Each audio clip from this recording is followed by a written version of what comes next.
மாங்காய் பச்சடி செய்கிறதுக்காக ஒரு மாங்காய் பொடியாக கட் பண்ணி எடுத்து வச்சுருக்கேன். கொஞ்சம் வெல்லம், நல்லெண்ணெய், உப்பு, தாளிக்கிறதுக்கு கடுகு, கருவேப்பிலை, மஞ்சள் தூள், ஒரு 1 1/2 ஸ்பூன்ஸ் மிளகாய் தூள், ஒரு 25 சின்ன வெங்காயம் பொடியாக கட் பண்ணது, ஒரு 3 பச்சை மிளகாய் பொடியாக கட் பண்ணது. அவ்வளவுதான். ஸ்டவ்வில் கடாய் வைங்க. கடாய் நல்லா சூடான உடனே நல்லெண்ணெயை ஊற்றிக்கோங்க.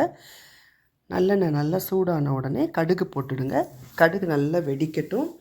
கருவேப்பிலையை உள்ளே போட்டுடலாம். கருவேப்பிலை நல்லா பொரியட்டும். பொரிஞ்ச உடனே கட் பண்ணி வச்சுருக்கிற சின்ன வெங்காயம், பச்சை மிளகாய் அதை போட்டு ஸ்டவ்வை கொஞ்சம் மீடியம் ஃப்ளேமில் வச்சுட்டு நல்லா வதக்கி விடலாம். இந்த வெங்காயமும் பச்சை மிளகாயும் நல்லா ப்ரௌன் கலர் ஆகட்டும். கட் பண்ணி வச்சுருக்கிற மாங்காவை உள்ளே போட்டுடலாம். போட்டுட்டு இதை கொஞ்சம் நேரம் நல்லா வதக்கி விடலாம். எல்லாத்தையும் நல்லா கலந்து விட்டுட்டு கொஞ்சம் உப்பு போட்டுடலாம்.